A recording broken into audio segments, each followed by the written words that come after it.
नमस्कार। मैं डॉक्टर पंकज सिंह, सहायक आचार्य, काशी हिंदू विश्वविद्यालय NIOS के स्टूडियो में आपका स्वागत है। मैं प्राथमिक स्तर पर गणित सीखना के पाठ्यक्रम 504 में गणितीय माध्य के बारे में आपसे वार्तालाप करूंगा। गणितीय माध्य, जैसा कि हम जानते हैं, पिछली कक्षाओं में हमने सीखा है कि हम अपने आंकड़ों को पहले व्यवस्थित करते हैं और उसका एक ग्राफिकल रिप्रेजेंटेशन करते हैं, जिसके तहत हिस्टोग्राम, आयत चित्र, दंडालेख और पाई चार्ट का हमने यूज किया। अब जब हमारे आंकड़े व्यवस्थित हो गए, तब हम उन पे जो है स्टैटिक्स के जो है सांख्यिकी के कुछ जो है क्रियाएं लगाएंगे। इनमें जो है केंद्रीय प्रवृत्ति, जिसमें जो है हमारा गणितीय माध्य, मध्यांक और बहुलक, तीन चीज़ें आएंगी। तो गणितीय माध्य जो है यानी मीन, मीडियन और मोड। तो आज की कक्षा में हम मीन के बारे में, गणितीय माध्य के बारे में विस्तृत बताएंगे। तो गणितीय माध्य जो है केंद्रीय प्रवृत्ति का सबसे सामान्य मापक है। गणितीय माध्य अथवा केवल माध्य भी इसे कहते हैं। इसे सामान्यतः कई लोग औसत भी कहते हैं। माध्य डेटा सेट का संख्यात्मक औसत है। माध्य सेट में सभी मान को जोड़कर फिर मानों की संख्या से योग को विभाजित करने पर प्राप्त होता है। जैसे हमारे पास मान जो है x1, x2, x3 और x4 हैं, तो अगर हम इसका औसत निकालेंगे तो x1 plus x2 plus x3 plus x4 यानी इन चारों मानों का योग और इनकी संख्या से यानी 1, 2, 3, 4 से जब हम भाग देके जो हमें प्राप्त होगा वही हमारा जो है माध्य होगा। तो गणितीय माध्य की दो प्रमुख विधियां हैं, जिसमें एक प्रत्यक्ष विधि डायरेक्ट मेथड और दूसरा जो है कल्पित माध्य विधि यानी एज्यूम्ड मीन मेथड है। इन दोनों विधियों की हम आज विस्तृत चर्चा करेंगे। पहला जो हम आज केस लेंगे, अवर्गीकृत आंकड़ों का गणितीय माध्य। इसमें जो है प्रत्यक्ष विधि द्वारा जब हम इसको हल करेंगे तो प्रत्यक्ष विधि में सभी आंकड़ों को जोड़कर उनकी संख्या से भाग दिया जाता है। जैसे उदाहरण के तौर पे कि निम्न आंकड़ों का माध्य निकालिए, तो निम्न आंकड़ों में जैसे 40, 55, 50, 78 और 58 है। तो हम इस प्रत्यक्ष विधि में क्या करेंगे कि इन सारे आंकड़ों को जोड़ देंगे और सारे आंकड़ों को जोड़ने के बाद हम इसमें, चूंकि आंकड़ों की संख्या 5 है, तो उससे 5 से हम इसको विभाजित कर देंगे और विभाजित करने पे हमको जो माध्य आएगा वो 56.2 आएगा। अब कल्पित माध्य विधि क्या है? तो कल्पित माध्य विधि में हम एक कल्पित माध्य चुनते हैं। कल्पित माध्य की विधि का क्या है, थोड़ा सा हम इस पर प्रकाश डालेंगे।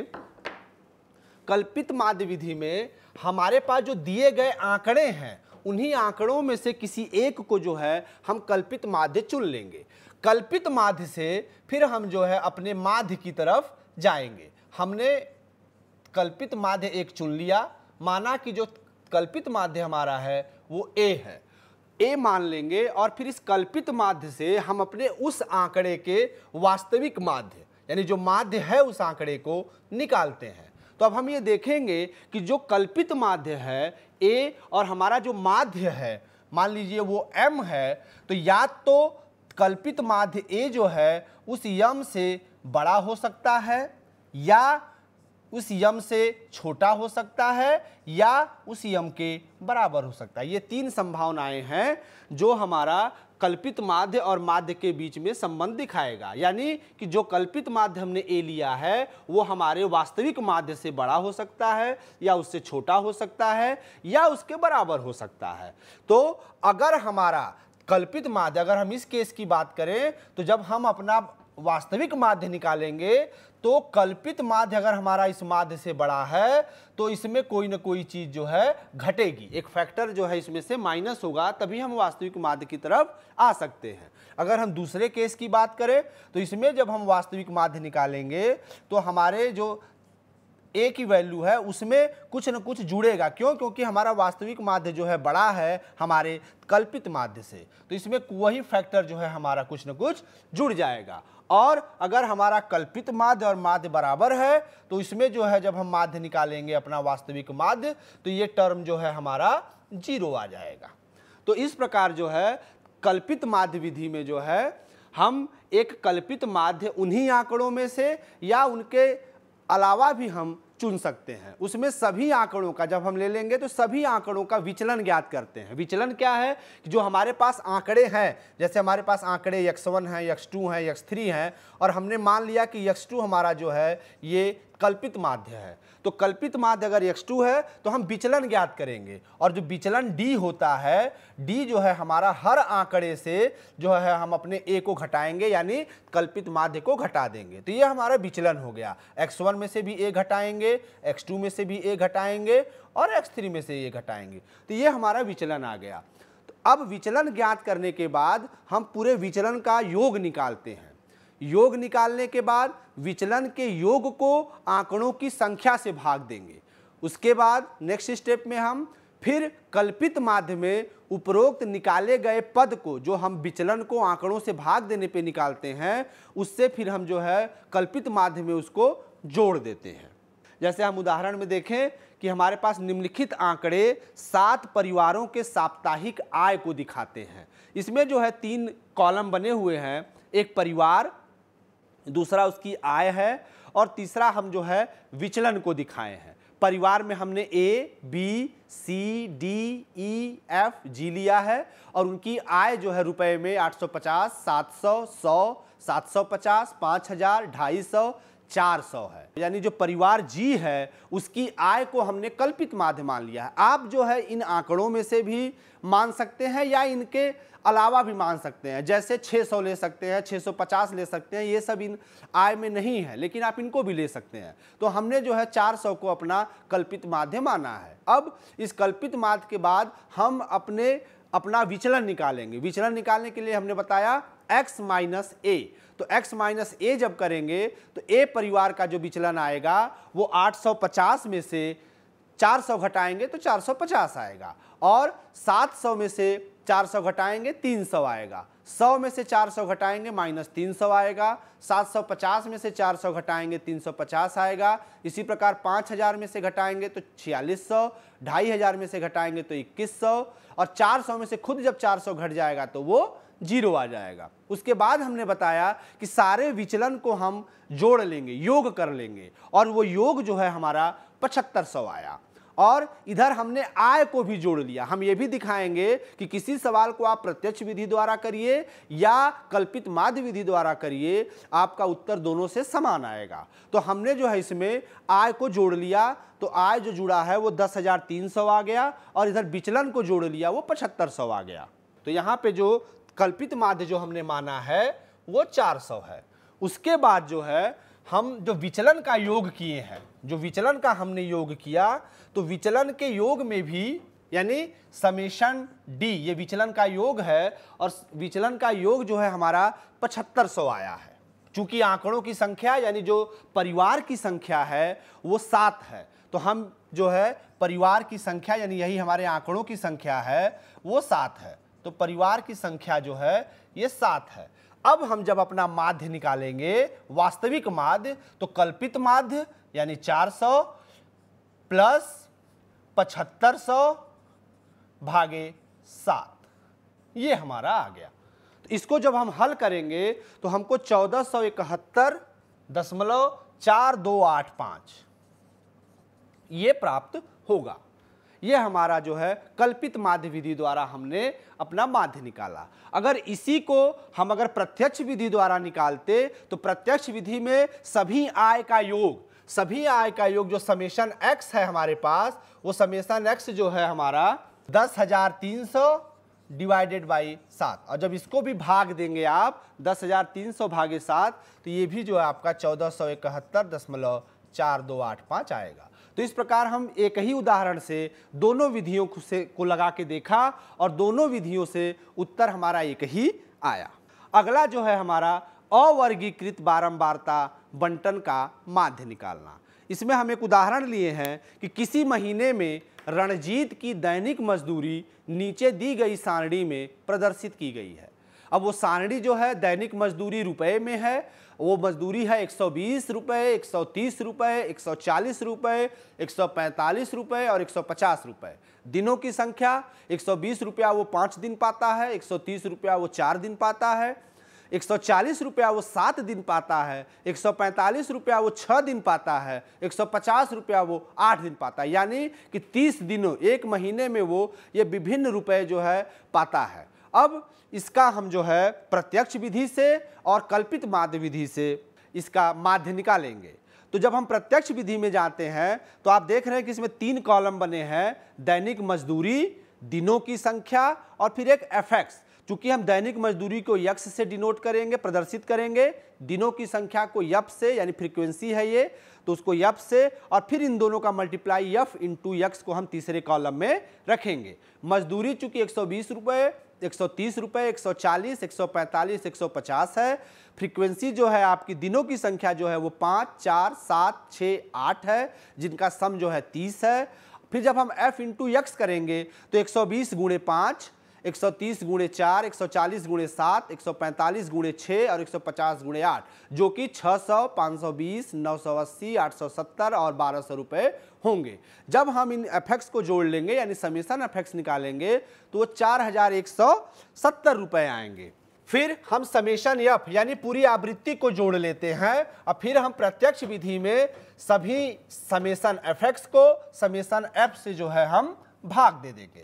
तो जब हम माध्य निकालेंगे इसका, तो इसका माध्य जो है हो जाएगा summation FX divided by summation F.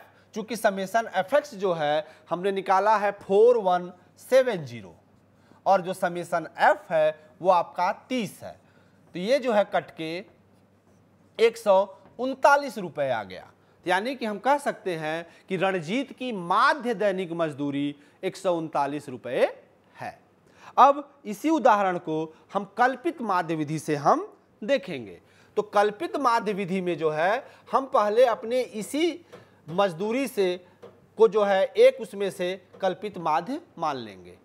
हमने बताया कि आप उन आंकड़ों से भी मान सकते हैं या आप उन आंकड़ों से बाहर भी कोई नंबर आप अपने कल्पित माध्य के लिए ले सकते हैं। तो इसमें हमने जो है 4 कॉलम, जैसा आप देख सकते हैं कि हमने जो है 4 कॉलम बनाए हैं और जो 4 कॉलम है इसमें एक दैनिक मजदूरी रुपए में है, दिनों की संख्या है जिसको यप से डिनोट किए हैं, और हमारा विचलन जो x माइनस ए है, और फिर हम f इंटू डी यानी अपने फ्रीक्वेंसी को उस विचलन से गुणा किए हैं। तो आप दैनिक मजदूरी में जो है 120, 130, 140, 145 और 150 है। 140 को हमने जो है यहाँ पे अपना कल्पित माध्य माना है। अब जो है कल्पित माध्य मानने के बाद हम इसका विचलन निकालेंगे। विचलन जो है आपका -20, -10, 0, 5 और 10 है। जब हम बारंबारता को यानी दिनों की संख्या को उस विचलन से गुणा करेंगे तो 5 गुणे -20 -100, 4 गुणे -10 -40, 7 गुणे 0 0, 6 गुणे 5 30, 8 गुणे 10 80 हो जाएगा। हम फिर इस FD यानी जो फ्रीक्वेंसी को डेविएशन यानी विचलन से गुणा किए हैं उनका योग करेंगे और वो योग आएगा आपका -30, यानी समेशन FD जो है आपका -30 है, समेशन F जो है आपका 30 है, और हमने जो कल्पित माध्य माना है, कल्पित माध्य हमने 140 को माना है कि हमारा ये कल्पित माध्य है। जब हम कल्पित माध्य से अपना माध्य वास्तविक माध्य निकालेंगे तो ये माध्य जो है आएगा कल्पित माध्य यानी 140 प्लस समेसन FD यानी -30 डिवाइडेड बाई 30, और ये हो के 140 -1 यानी 139। तो इस विधि द्वारा भी हम देख सकते हैं कि रणजीत की माध्य दैनिक मजदूरी जो है आपकी 139 रुपये है। तो हमने इसी उदाहरण को दोनों विधियों द्वारा देखा और रणजीत की माध्य दैनिक मजदूरी जो है हमारी 139 रुपये आई।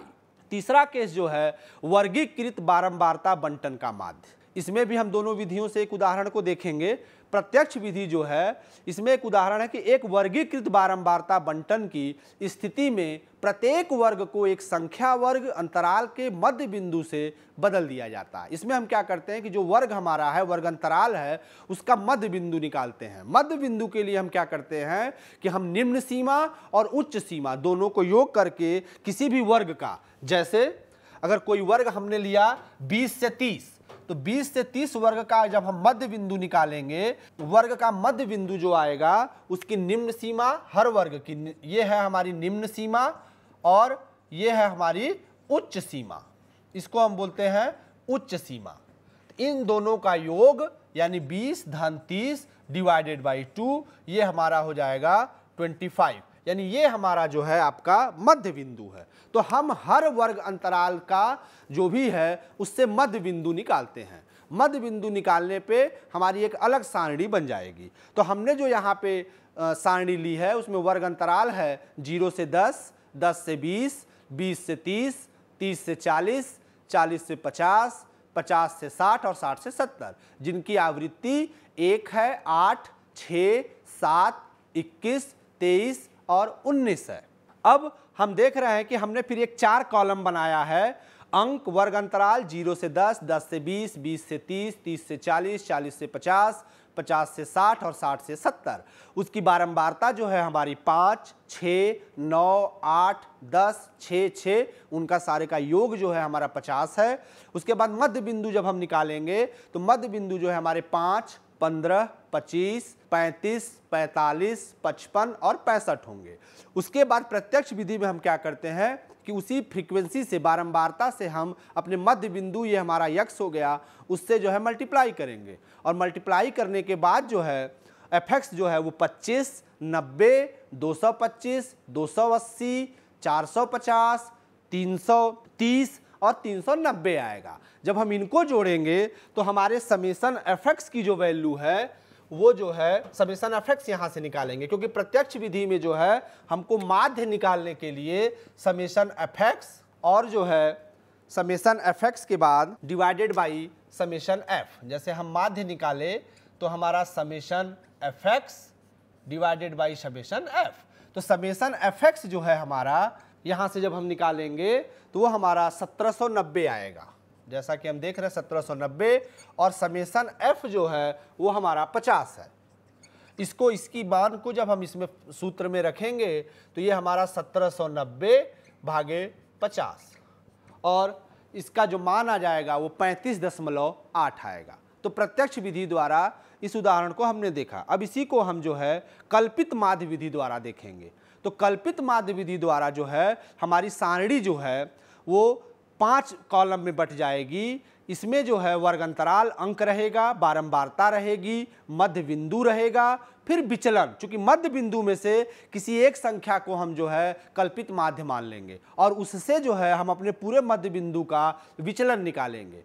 विचलन होगा और फिर जो है हम अपनी फ्रीक्वेंसी का, बारंबारता का जो है उस विचलन से गुणा कर देंगे। तो इसमें हम देखते हैं कि हमारा मध्य बिंदु जो हमने पिछले में बताया और विचलन हमने चूंकि कल्पित माध्य 45 को लिया है, तो अब 45 से हम जब विचलन निकालेंगे तो 5 का विचलन -40 होगा, 15 का विचलन -30 होगा, 25 का विचलन जो है -20 होगा, 35 का विचलन जो है -10 होगा और 45 का 0 होगा, 55 का 10 होगा और 65 का जो है 20 होगा। इस विचलन को जब हम बारंबारता से गुणा करेंगे तो हमारा एफ डी जो है -200, -180, -80, 0, 60 और 120 आएगा। तो जब हम इस विधि में जाएंगे, इस विधि का जो सूत्र है वो a प्लस, अगर हम इसमें माध्य जाएंगे तो इसमें सूत्र है कि a यानी हमारा कल्पित माध्य plus summation F D divided by summation F, ये हमारा सूत्र है। कल्पित माध्य जो हमने 45 को लिया है तो a बराबर 45 हो गया हमारा, प्लस समेशन एफ डी जो हमने निकाला है जो -460 है, तो ये -460 और डिवाइडेड बाई समेशन एफ चूंकि 50 है तो ये जो है आपका 50 आ गया। हम जब इसको हल करते हैं तो इससे भी देखेंगे कि 45 और माइनस जो है 9.2, जब इसको सॉल्व करेंगे तो 9.2 आएगा, और जब इसको फिर से करेंगे तो हमारा 35.8। तो फिर हम देखते हैं कि इसी उदाहरण में जो है हमारा जो है दोनों विधियों से उत्तर जो है 35.8 आया। विद्यार्थियों, मैं आशा करता हूँ कि आपको जो है ये कक्षा में जो है माध्यिका आपको जो है मीन समझ में आया होगा मध्याह्न, और आप इसको प्रैक्टिस करिए। धन्यवाद।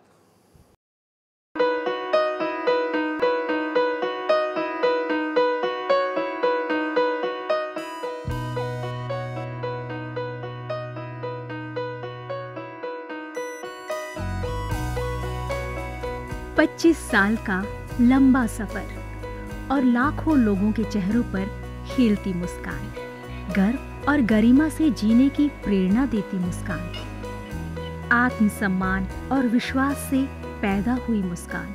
इन खिलते चेहरों पर ये मुस्कान आई है शिक्षा के जरिए। ये मुस्कान आई है national institute of open schooling यानी NIOS के जरिए। National institute of open schooling या राष्ट्रीय मुक्त विद्यालयी शिक्षा संस्थान, इस संस्थान का एक बड़ा उद्देश्य है आम आदमियों के जीवन को बेहतर बनाना। ऐसे लोग जिनके लिए शिक्षा एक दूर का सपना है, या वे बच्चे जो परिवार की रोजी रोटी कमाने के लिए बीच में ही स्कूल छोड़ने पर मजबूर हो जाते हैं। NIOS ऐसे बच्चों और बड़ों को दोबारा शिक्षा से जुड़ने का मौका मुहैया कराता है ताकि वे एक बेहतर जीवन जी सकें। 1989 में स्थापना के बाद NIOS ने देश के लाखों बच्चों और वयस्कों को बेहतर शिक्षा से जोड़ा है। इनमें हर उम्र, हर पृष्ठभूमि, हर जाति, हर मजहब और हर क्षेत्र के लड़के लड़कियां, महिलाएं और पुरुष शामिल हैं। बढ़ई से लेकर पायलट, डॉक्टर, इंजीनियर, बेकर और दर्जी तक NIOS कोशिश कर रहा है सबको शिक्षित और सशक्त बनाने की, चाहे वो असम के दूर दराज इलाके में रहने वाला हो या फिर मुंबई जैसे महानगर का। NIOS ने अपनी मौजूदगी हर जगह दर्ज कराई है। NIOS ने शिक्षा की परंपरागत सोच को ही बदल दिया है। वो पढ़िए जो हम पढ़ाते हैं की जगह NIOS की नई सोच है, हम वो पढ़ाते हैं जो आप पढ़ना चाहते हैं। इस नई सोच ने लोगों को आगे बढ़ने और NIOS के साथ जुड़ने के लिए प्रोत्साहित किया है। शिक्षा उपलब्ध कराने के मामले में NIOS किसी सीमा को नहीं मानता, उम्र की सीमा को भी नहीं। चंडीगढ़ के गणेश के लिए भी NIOS एक वरदान साबित हुआ। NIOS शारीरिक रूप से अक्षम बच्चों को भी बेहतर शिक्षा मुहैया कराने के लिए पूरी तरह प्रतिबद्ध है। ऐसे बच्चों के लिए शिक्षा न केवल रोजगार के द्वार खोलती है, बल्कि उन्हें आत्मविश्वास और गर्व के साथ जीना भी सिखाती है। NIOS खेल के इन सितारों को उनकी सुविधा और समय के अनुसार बेहतर शिक्षा उपलब्ध कराता है। मेरी कॉम, सोमदेव देववर्मन, देविका रेबेका पल्लिकल, अरमान इब्राहिम, प्रद्युमन प्रकाश और अमय जोत सिंह। NIOS सीमा पर खड़े उन प्रहरियों को भी शिक्षा से लाभान्वित करता है जो देश की सुरक्षा के लिए अपनी जान की बाजी लगाने से भी नहीं चूकते। सच तो ये है कि NIOS की पहुंच हर ओर रहती है, चाहे वो दूर दराज के आदिवासी हो या जेल की कोठरी में बंद कैदी या फिर ग्रामीण और शहरी क्षेत्रों के गरीब निवासी।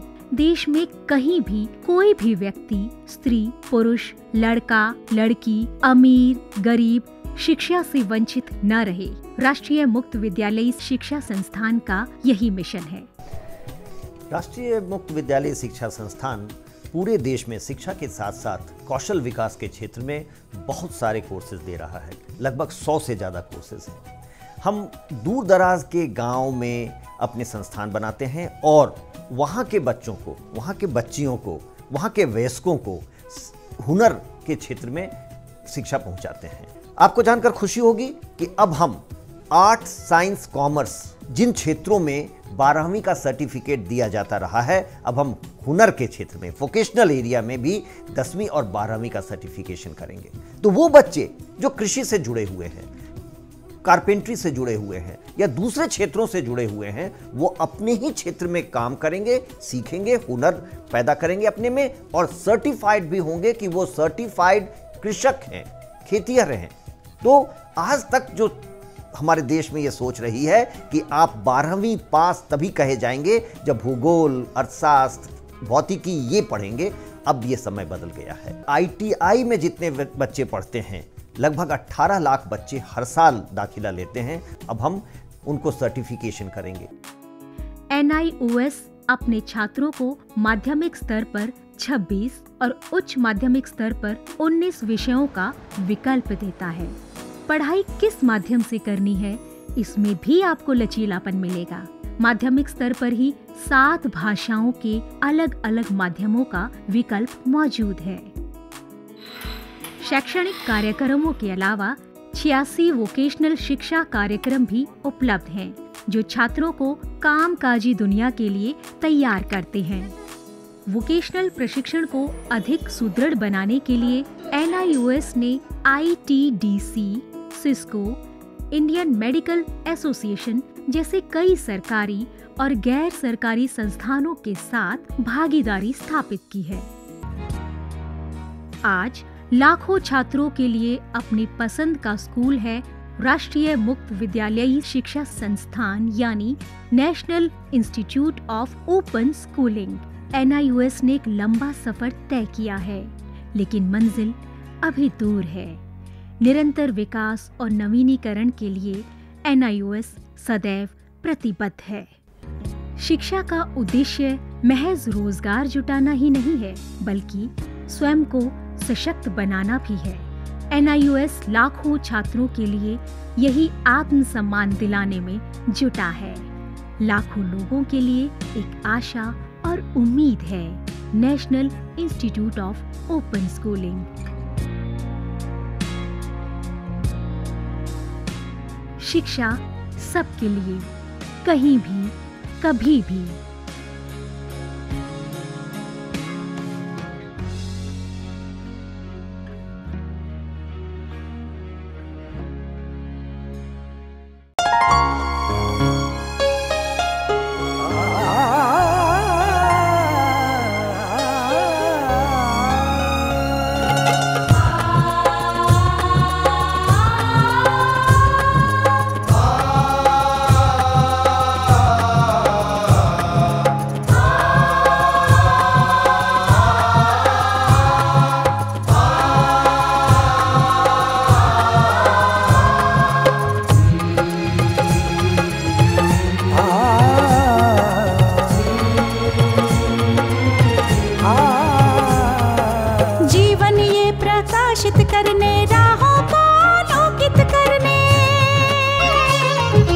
जीवन ये प्रकाशित करने, राहों को आलोकित करने, हम अपना दीपक स्वयं बने, हम अपना रास्ता स्वयं चुने।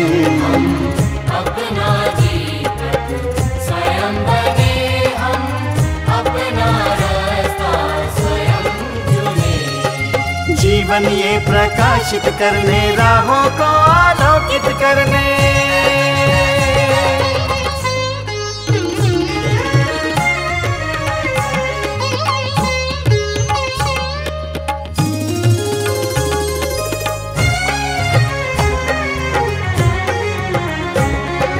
धन साधन समय की सीमा से विद्यालय जो मुक्त हो, धन साधन समय की सीमा से विद्यालय जो मुक्त हो। कभी पढ़े हम कहीं पढ़े, वे विषय की लोच से युक्त हो। कभी पढ़े हम कहीं पढ़े, वे विषय की लोच से युक्त हो। मित्रों हम उठे और जागे,